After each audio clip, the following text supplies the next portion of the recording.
Nous allons passer maintenant à un autre débat autour des métiers et des écosystèmes qui se réinventent en Afrique. Et pour ça, je vais appeler Tarek Monim. Donc, Tarek Monim est agitateur de l'écosystème digital. Il est producteur de contenu. Il fait de la modération de conférences au Maroc et à l'international. Et il est DG de l'agence de la structure In1 Communication. Merci. Merci Amal. Bonjour à toutes et à tous. Sachez que ce dernier panel va vous ouvrir l'appétit. Hein, alors restez bien avec nous.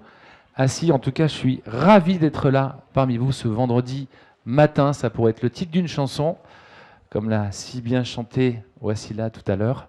Donc, pour moi, c'est un honneur d'être avec vous pour cette première édition de Future of Work à Casablanca. Alors, mesdames et messieurs, j'ai l'immense plaisir de recevoir 4 panélistes. Nous allons explorer des univers qui sont, pour moi et pour vous, je le pense, des locomotives de cette transformation digitale, des grands acteurs, donc à travers l'assurance, le tourisme, l'automobile et aussi l'entrepreneuriat. Pour cela, j'ai l'immense plaisir d'accueillir à mes côtés, dans cet espace, le sourire de Basma Kharbash, directrice Asset Management chez Madaef, voilà, qui depuis 2017 est chez Madaef et qui travaille dans le secteur du tourisme. On lui doit récemment un très beau joyau de l'hôtellerie, le Marriott à Rabat. Basma, bonjour. On peut l'applaudir, s'il vous plaît. C'est la seule femme du panel. Hein. Après, on va attaquer du lourd, des grands garçons. J'ai le plaisir d'accueillir à mes côtés M. Bachir Badou, vice-président de la Fédération marocaine de l'assurance. Alors, la Fédération marocaine de l'assurance organise chaque année à Casablanca les rendez-vous de Casablanca de l'assurance, donc 10 éditions déjà. Et la dernière thématique de ce grand événement international était l'assurance dans un monde d'incertitude, si je ne me trompe pas. J'invite à mes côtés M. Mohamedou Diallo, s'il vous plaît, directeur général de CIO Mag et fondateur des ATDA, Assises de la transformation digitale en Afrique, qui officie depuis 13 ans, pareil, un événement de dimension continentale. Et CIO Mag, c'est déjà 17 ans, c'est le premier magazine panafricain dédié à la transformation digitale en Afrique. Merci de votre présence. Et pour finir aussi, alors vous aurez un invité qui sera avec nous en direct live, Grégory Guénaud, PhD, fondateur de OSE in Africa, l'Observatoire des soutiens de l'entrepreneuriat en Afrique. Bonjour Grégory. Oh. Merci d'avoir répondu présent. Et pour finir, un grand acteur aussi dans le monde justement de l'automobile, mais pas que, Rafik Kamal Lahlou, digital et automotive entrepreneur, président of Morocco Canada Business Council à la CGEM et DG du groupe New Publicity, les éditions de la Gazette, qui comprend Radio MFM, Challenge et VH. Voilà, je vais me joindre à vous. Je vais me mettre ici. Hein, vous ne voulez pas? Alors ce matin, on a été toutes et tous inspirés, parce que vraiment cet événement, c'est un moment de partage.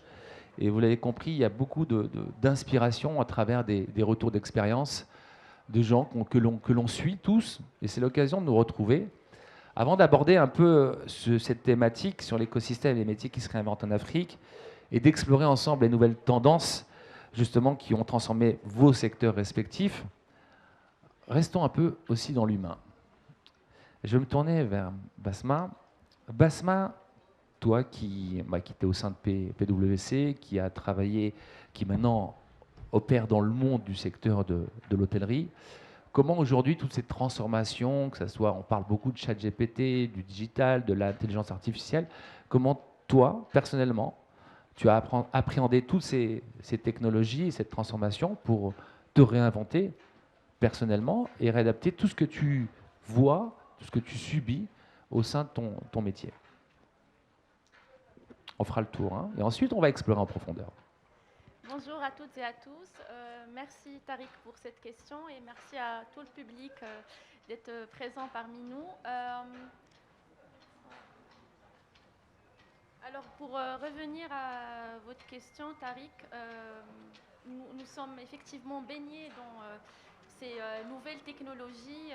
J'ai, pour ma part, en tout cas, eu la chance de m'être familiarisée très tôt dans mon expérience professionnelle à ces nouveaux outils de travail, en commençant par Skype et en ayant évolué petit à petit vers Microsoft Teams. Et je peux dire que la période Covid a en tout cas été un vrai catalyseur pour cette transformation de notre mode de travail, ce new way of working tel que nous l'appelons au niveau de MADAEF. Oui, ok. J'aime pas trop ma voix en vrai, donc. Et pourtant, tu as une belle voix. Ah bah merci. Donc je disais, la période de Covid a été un vrai catalyseur pour la mise en place d'un new way of working au niveau de MADAEF en particulier, et puis au niveau du groupe CDG et puis même dans d'autres boîtes à l'échelle nationale, où on a vu petit à petit l'instauration du mode de travail hybride, qui est une pratique que nous avons gardée même au-delà de la période Covid. Donc aujourd'hui, on a justement l'une des principales tendances dont parlait l'un des panélistes au tout début de l'événement aujourd'hui, et qui est le mode de travail hybride que nous adoptons au niveau de MADAEF. Donc nous, au niveau de l'équipe Asset Management particulièrement, on peut être amené à travailler à partir de nos bureaux, comme à partir d'hôtels qui nous appartiennent, ou encore à partir d'hôtels qui appartiennent à la concurrence, pour justement être toujours in touch avec ce qui se passe au niveau des différents hôtels de la concurrence, et voilà, avoir de la veille concurrentielle et sectorielle qui est hyper importante. Donc voilà. Alors justement, ces changements ont impacté aussi le secteur de l'assurance. Je me tourne vers Sibéchir. Donc justement, comment ces changements, alors elle a fait mention à la période du Covid, comment ces changements majeurs ont été observés dans vos métiers? Bah écoute, d'abord, je tiens à mon tour à remercier les organisatrices de m'avoir invité à prendre la parole. Je suis très heureux d'être ici. Un secteur qui est souvent méconnu du grand public, assez particulier. Nous sommes des spécialistes du risque, de la gestion du risque. Donc vous pensez bien que pendant la période du Covid, on a eu d'abord à gérer un risque, donc un risque de pandémie, avec tout ce qu'il a pu impacter sur notre clientèle, sur les secteurs d'activité qui étaient assurés chez nous au moment du Covid, avec des exclusions sur des contrats. Bref, on a eu des choses assez lourdes à gérer à un moment où, comme toutes les autres, je dirais tous les autres secteurs d'activité, nos ressources ont été redéployées chez eux à distance. Donc nous avons appris à travailler à distance dans un secteur où l'humain est extrêmement important. C'est une activité de service. En sortant du Covid, je dirais que très vite on est revenu à nos anciennes habitudes. Il y a quelques entreprises d'assurance qui ont gardé, je dirais, un temps consacré au distanciel à leurs équipes. Il y a des entreprises qui continuent à offrir à leurs équipes 1 à 2 journées, je dirais, de travail en distanciel. Mais de plus en plus, on a constaté un retour des équipes sur place. Moi, personnellement, je fais partie de ceux qui sont pour un petit dosage du distanciel et quand même une dose importante de présentiel, parce que le présentiel permet quand même de maintenir une culture d'entreprise, insuffler une dynamique, motiver les équipes, interagir. Le lien social est extrêmement important, mais on a eu typiquement un changement très important, par exemple sur une garantie qui s'appelle l'accident du travail, que vous connaissez tous. Donc on assure chez les entreprises, les salariés de l'entreprise, lorsque quelqu'un a un accident ou même glisse en descendant les escaliers, il est couvert. Ben, la problématique s'est posée et se pose toujours aujourd'hui. Quelqu'un qui est en distanciel, qui travaille chez lui, qui a un accident ménager, est-ce que c'est couvert par l'accident du travail ou pas? Alors voilà un tout petit sujet qui a eu un impact sur, je dirais, les garanties que nous offrons et que nous commercialisons. Donc aujourd'hui, je dirais, nous sommes impactés beaucoup plus par l'évolution du monde, par l'évolution des risques. Nous sommes des spécialistes du risque. Et quand je dis que nous sommes des spécialistes du risque, vous êtes ici autour de cette agora, les unes et les autres, et plus les unes que les autres, parce qu'on a une présence très féminine et j'en suis ravi. Vous êtes tous par exemple, assuré en assurance santé ou en assurance décès. Je regarde l'immeuble qui est là-bas, il est assuré probablement en touriste chantier et en RC décennal. Je lève les yeux, il y a un avion qui passe, il est assuré. Donc nous sommes des spécialistes du risque et les risques bougent, évoluent et évoluent avec tous les sujets que vous évoquez ici autour de cette table. Donc les risques technologiques nous impactent directement, peut-être qu'on reviendra dessus pour vous dire comment ils nous impactent. Le changement climatique, gros sujet chez l'assurance. Les risques, je dirais, naturels. On a eu un tremblement de terre l'année dernière, un événement malheureux, donc le tremblement de terre de Haouz, il nous a impacté directement. Donc nous avons une couverture dédiée au tremblement de terre et nous avons eu à indemniser plusieurs centaines de millions de dirhams sur le côté assurantiel parce qu'il y a une garantie qui couvre les non-assurés. Donc voilà, donc le monde bouge, évolue et les métiers chez nous en interne évoluent. Alors je ne dirais pas que je suis un has-been, hein, mais je n'ai pas 25 ans ni 30 ans et on doit rester connecté avec les évolutions. On a parfois des ressources assez rares dont on a besoin de nos organisations. Par exemple, un nouveau risque qui devient très fort, c'est les cyber-risques. Ben, les cyber-risques, on est amené à les couvrir, à les assurer, mais pour couvrir du cyber-risque, on a besoin des spécialistes, je dirais, IT, nouvelles technologies, qui sont capables de couvrir un risque. Ce n'est pas tout simplement dire je vais assurer du cyber-risque. Je dois être capable de le quantifier, de l'estimer, de l'évaluer, de mettre dessus un prix du risque. Donc, de nouveaux métiers qui arrivent. Alors, si Béchir, juste avant de parler, pas la parole, je suis bavard. Hein. Juste avant de parler des nouveaux métiers, on va y arriver. Moi, j'aimerais me tourner vers l'audience et demander à toutes et à tous qui, aujourd'hui, depuis la période Covid, continuent de travailler en distanciel. Levez le bras comme ça, qu'on vous voit bien, qu'on ait un peu une... Voilà. En distanciel, à distance, c'est-à-dire qui... Hybride. Alors, hybride, qui est hybride? Distanciel. Voilà, très bien. Bon, ça... Et tout le reste, revenu au bureau, classique, on revient... D'accord, premières habitudes. Très bien, je me retourne. Et là, je vais aller dans un autre monde, qui est le monde... Alors, quand je vois Sirafik, je pense toujours aux médias. C'est vrai que les médias ont été vraiment très impactés par ces changements. Et nous, on grandit, mais les jeunes aujourd'hui sont en train d'adopter de nouvelles habitudes, notamment à travers la transformation digitale et la consommation sur les réseaux sociaux. Mais dans le secteur, avant d'aborder ce sujet-là, qui est un sujet passionnant, le sujet de l'automobile. Sirafik, aujourd'hui, bon, en tant que passionné, et de par vos différentes casquettes, comment vous aussi, personnellement, vous avez appréhendé et vécu tous ces changements? Tout d'abord, je veux remercier Amal et Wassila parce que c'est la première fois que j'assiste à un événement dédié à l'entreprise.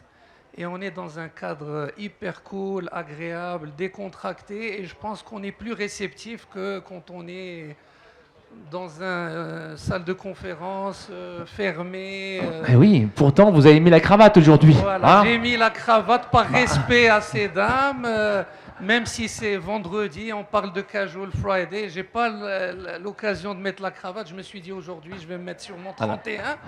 Donc voilà, c'est pas respect. Je ne savais pas. On m'a toujours dit qu'il fallait mettre la cravate et la veste quand on rencontre des gens pour la première fois. Et vu que j'allais pas rencontrer que des gens que je connais, donc je me suis dit, il vaut mieux... Merci. Voilà, donc c'est pas respect à tous ces gens qui sont là aujourd'hui. Alors tu as parlé d'une chose très importante, c'est la passion. Alors si on n'est pas passionné, on ne peut pas performer, on ne peut pas être efficace, on ne peut pas atteindre ses objectifs. Et malheureusement, beaucoup de gens font des jobs, ils sont dans des emplois qu'ils n'aiment pas ce qu'ils font. Et ça, il faut remédier à ça. Ce n'est pas parce qu'ils ne sont pas compétents, mais des fois parce que l'environnement n'est pas propice pour atteindre ses objectifs. Donc c'est très important d'attaquer et de cibler ce problème au Maroc. Ça peut être le bureau où on travaille, ça peut être le quartier, ça peut être Il y a diverses raisons. Et moi, je garde une anecdote que j'aimerais partager avec vous. J'ai eu la chance de visiter la Silicon Valley avec l'Institut marocain des relations internationales, avec M. Kerdoudi, il y a 7 ans exactement. On a été 2 semaines à la Silicon Valley et on a visité, parmi les visites qu'on nous a préparées, on a visité donc, le campus de Google. Et on a posé la question à un responsable de ressources humaines de Google et on a dit comment vous faites pour garder les meilleurs? Parce que vous êtes dans l'excellence, vous êtes souvent vous êtes à la quête des meilleurs ingénieurs. Comment vous faites pour les garder? Donc moi je pensais comme tout le monde qu'il allait parler de package financier. C'est des gens qui reçoivent des salaires mirobolants et tout. Il a dit vous allez toujours trouver une entreprise qui va payer plus que vous. Et donc je lui ai dit, donc c'est quoi la chose qui garde ces gens? Alors, si quelqu'un de l'audience peut répondre, d'après vous, c'est quoi pour retenir les meilleurs employés ou les meilleurs membres de cette entreprise? Qui veut se prêter à la question? Réponse? Je ne vais pas te spoiler parce que tu veux... Non, ne dis pas, ne dis pas. Donc, alors, vous n'allez pas me croire, il a dit... déjà, le fait qu'on leur crée un environnement de travail incroyable, ça veut dire qu'ils se sentent mieux que chez eux. Mais la chose essentielle, c'est qu'ils ont recruté les meilleurs chefs cuisiniers possibles qu'ils ont ramenés de France, d'Italie, de Chine. Et il a dit, même eux, ils ne croyaient pas leurs yeux. Donc, vivre pour manger... Ça fonctionnerait bien au Maroc, je pense. Voilà. Ah. D'ailleurs, là, je ne sais pas ce qui se prépare, mais on va bien manger, rassurez-vous. Hein. Alors, je vais parler maintenant rapidement de l'automobile. Vous savez que l'automobile, encore une fois, hein, on mange bien, alhamdoulilah. Alors, l'industrie automobile a subi un grand chamboulement et une grande transformation avec quelqu'un qu'on connaît tous, c'est M. Elon Musk. Alors, il y a des gens qui le caractérisent de fou et tout, mais on a besoin de fous, justement, et de personnes audacieuses pour avancer, des game changers.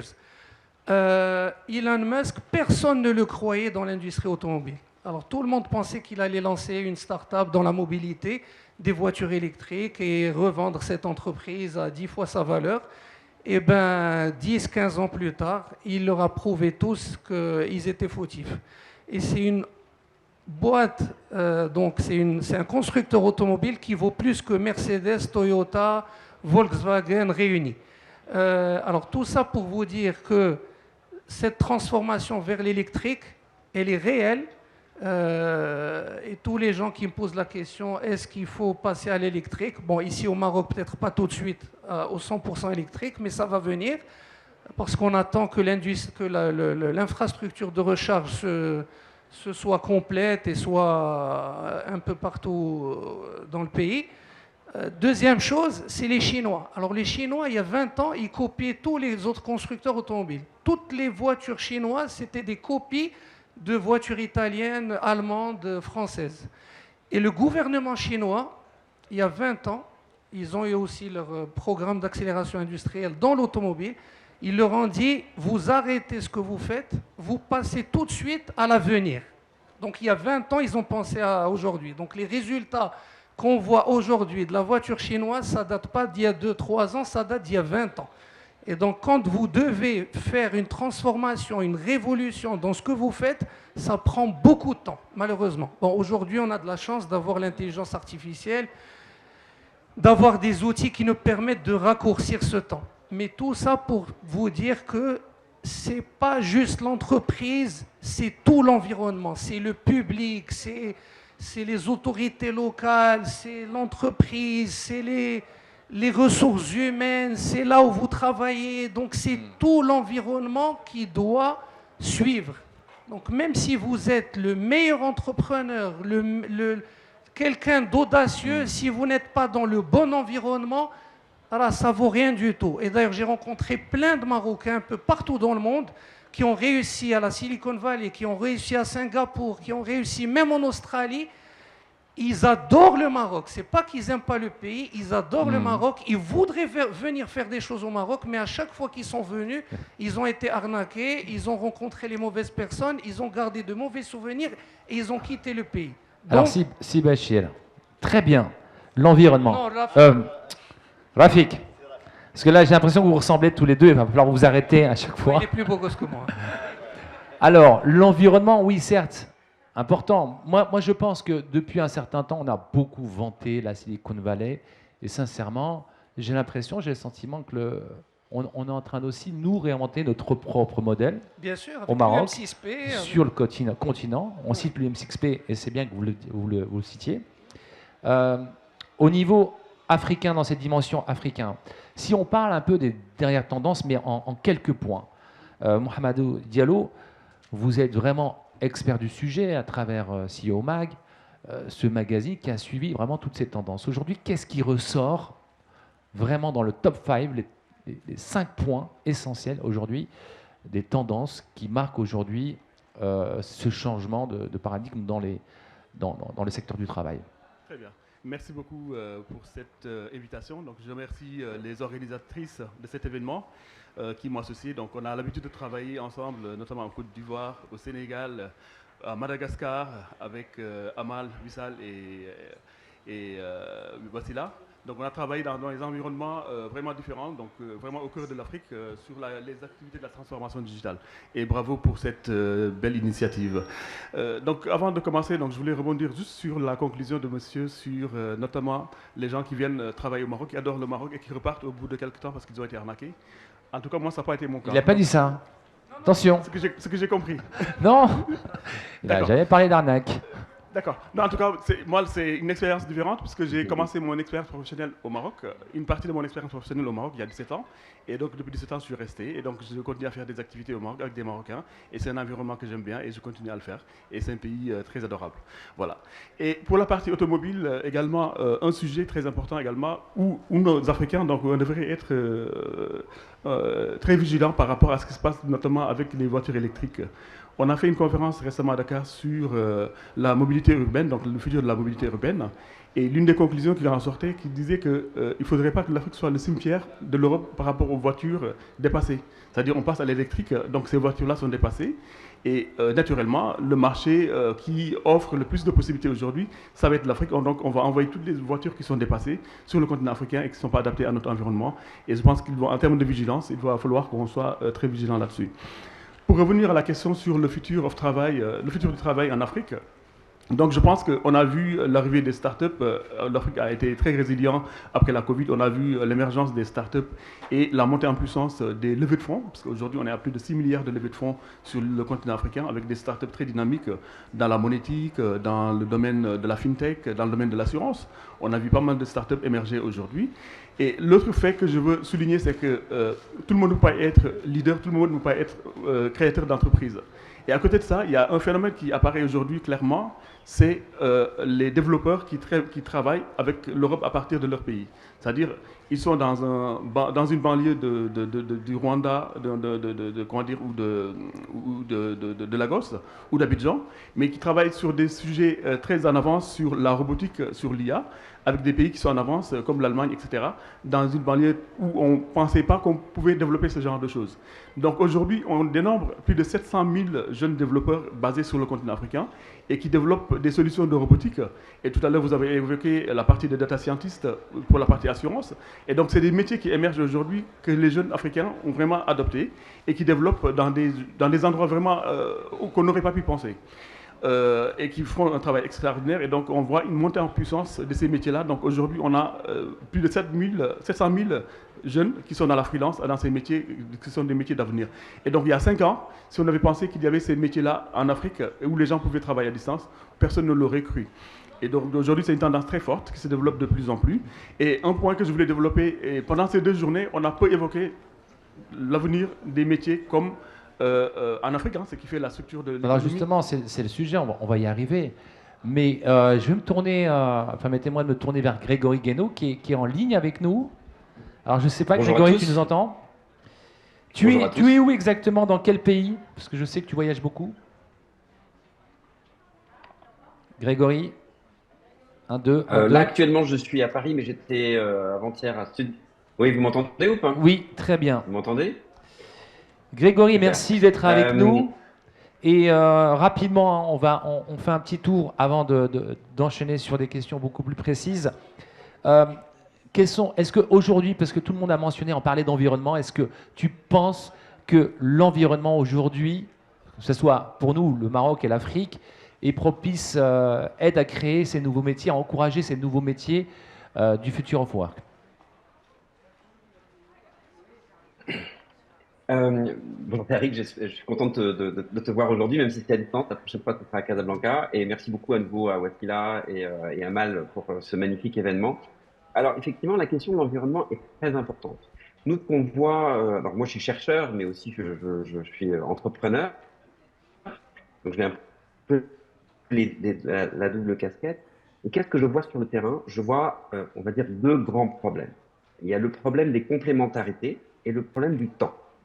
Alors, les complémentarités, qu'est-ce que je veux dire par là? Il y a des compétences, mais souvent, il y a des vides dans les compétences. Et le problème des entreprises, c'est qu'il y a un problème de temps. Il faut que l'entreprise rapidement trouve une solution. Et donc, pour moi, la question du future of work, c'est comment on va pouvoir élaborer un environnement qui va permettre aux jeunes, enfin aux travailleurs, justement d'aller acquérir les compétences dont ils manquent pour pouvoir accomplir les tâches qui leur sont dévouées dans un environnement. Et ça, c'est assez on peut pas vraiment le prévoir aujourd'hui. Pourquoi? On a parlé tout à l'heure des IA génératives. On voit bien que c'est un outil formidable, mais qui a aussi ses inconvénients. On voit bien que quand on demande à ChatGPT de vous écrire un mail en lui donnant des instructions assez précises, ça se passe pas trop mal. Mais quand on demande à ChatGPT de vous donner des réponses un petit peu plus élaborées, eh bien, on voit bien que ChatGPT donne des réponses souvent un peu approximatives, donne des choses qui ont l'air d'être intelligentes, mais quand on regarde dans le détail des textes, ça ne l'est pas tant que ça. Donc, on a besoin de gens experts. On a besoin de développer des compétences dans des domaines parfois assez rares. Et donc ça, c'est assez stimulant pour les gens qui travaillent dans le domaine de l'enseignement supérieur. C'est très stimulant aussi pour les gens dans l'entreprise parce que ça veut dire quoi? Ça veut dire que tout le monde va devoir se former en permanence, aller acquérir les compétences qui sont dans le creux justement de ce dont ont besoin les entreprises. Et il y a la question du temps. Donc il y a besoin des complémentarités. Il faut activer ces complémentarités de manière la plus pertinente possible. Et il y a la question du temps. Parce qu'on est dans un système de compétitivité mondiale où nous, ici en Afrique, on n'a pas le temps de perdre du temps. Les entreprises ne peuvent pas perdre du temps. J'entendais un petit peu avant des contributions d'entrepreneurs qui ont créé des entreprises très attractives. Je pense que tout le monde sait que c'est dans les complémentarités des équipes, dans aussi la volonté des équipes de faire croître l'entreprise que se trouvent les solutions. Eh bien, c'est aussi dans la rapidité aussi d'action et de réaction de ces entreprises face aux stimuli du marché qu'on va pouvoir y arriver. Donc pour moi, c'est ces deux leviers-là, activer les compétences, activer les complémentarités et ne pas perdre de temps pour pouvoir être présent sur des marchés qui sont très dynamiques. Très bien. Alors je souligne la notion de compétitivité et justement, aujourd'hui, le Maroc reçoit de plus en plus, on commence à avoir des hôtels de standards internationaux qui émergent. Bien sûr, on se prépare pour la Coupe du Monde en 2030 et la Cannes prochainement. Est-ce qu'aujourd'hui, dans le monde de l'hôtellerie, il y a vraiment une sorte de révolution de compétences avec des nouveaux métiers qui émergent, qui sortent un peu des sentiers classiques du domaine de l'hôtellerie? Merci pour cette question encore une fois. Et effectivement, je suis très time conscious. Je vois qu'il nous reste moins de 3 minutes, donc je vais être très concise dans ma réponse. Mais globalement, ce qu'il faut noter au niveau du secteur du tourisme, à l'international, en Afrique et au Maroc en particulier, c'est qu'on a une montée accrue de la numérisation et de l'expérience client ultra personnalisée. Cela se fait du coup à travers de la digitalisation accrue de tout le parcours client. Ça part de la première recherche de la destination jusqu'à la réservation en ligne, la visite virtuelle de l'hôtel avant même d'y mettre pied, à l'utilisation d'applications mobiles pour les réservations dans les restaurants de l'hôtel ou encore dans les attractions mitoyennes à l'hôtel. Ça passe aussi par d'expériences personnalisées. Comme je disais, le client aujourd'hui est à la recherche d'expériences ultra uniques, ultra authentiques, et ça passe par de la big data, par de l'AI, par de systèmes de CRM qui sont assez classiques, qui sont utilisés dans le secteur depuis plusieurs années, mais qui reviennent en force aujourd'hui et qui sont vraiment très sollicités pour pouvoir vraiment donner une expérience ultra tailor-made pour le client. Et donc forcément, le secteur de l'hôtellerie en général doit se réinventer. On voit la naissance de nouveaux métiers qu'on n'avait pas auparavant, qui viennent aujourd'hui, je dirais, combiner la dimension de l'AI et du numérique à la dimension humaine, qui reste quelque chose de très important dans notre secteur, parce qu'on ne va pas dans un hôtel ou on ne va pas visiter dans un pays que pour être en interaction avec du digital. La notion de l'interaction humaine est ultra importante, mais elle vient tirer la force de la numérisation que nous observons. Donc on va observer des métiers tels que le digital concierge, qui auparavant était limité à une conciergerie ultra classique, mais aujourd'hui va faire justement, va utiliser, on va dire, va tirer les bénéfices de la digitalisation et de l'AI pour proposer des expériences personnalisées pour la clientèle que nous avons en face. Merci Basma, c'était concis, elle a fait un marathon, on peut l'applaudir s'il vous plaît, elle a essayé de tout donner. Dernière ligne droite, Sibachir, quelques exemples concrets de nouveaux métiers qui ont vu, qui apparaissent dans ce domaine de l'assurance. Je vais essayer d'aller encore plus vite. Alors, c'est pas notre faute. Hein. Voilà, non, mais bien entendu. Tout ce qui est lié à la big data et à la transformation digitale, big data, on manipule beaucoup de la data, beaucoup de la donnée dans le secteur de l'assurance. Donc on a besoin aujourd'hui de ressources qui sont capables de la structurer, de la faire parler et d'utiliser de nouveaux outils.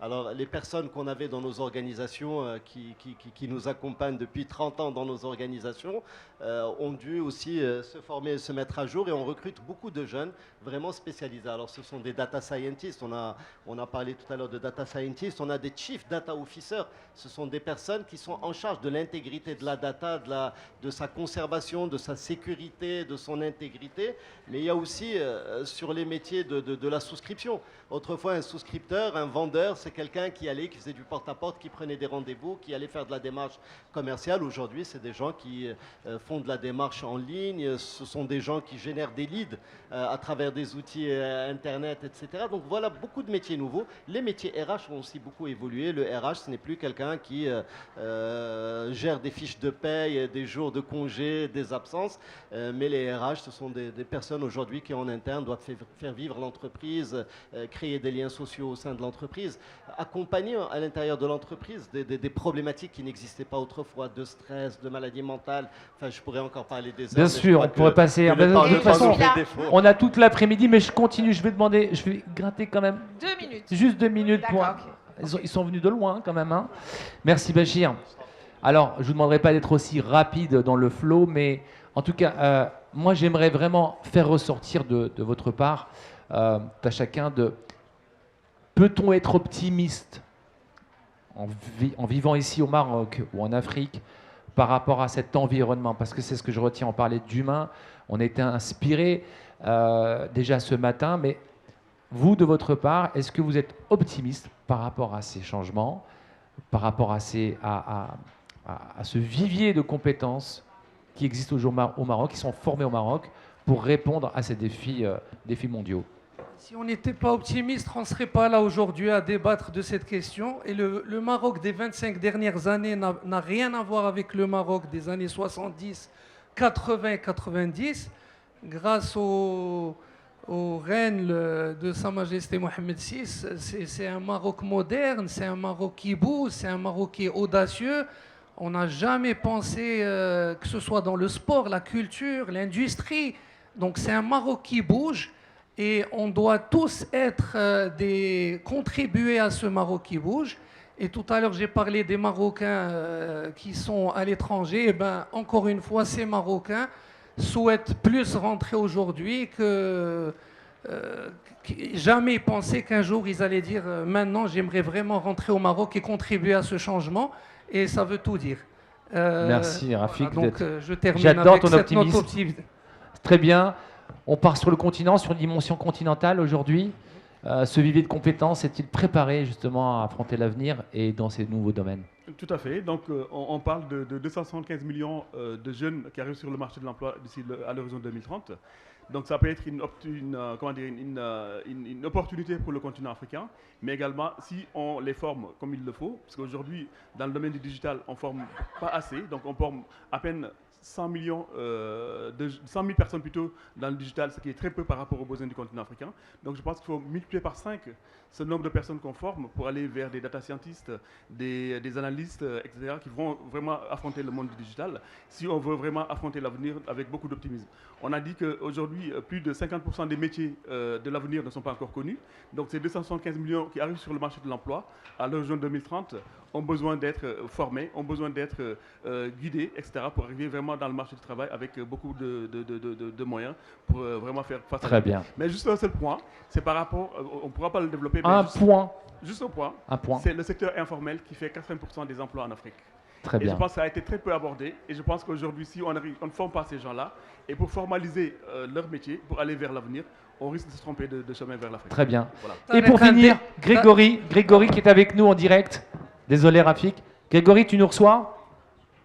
Justement, oui, moi j'ai envie, nous on est au soleil, on est bien. Tu as vu un peu, je suis désolé pour toi, mais dans ton bureau, la perception que tu as, toi, de notre environnement au Maroc, en Afrique aujourd'hui, comment tu perçois justement cet écosystème ?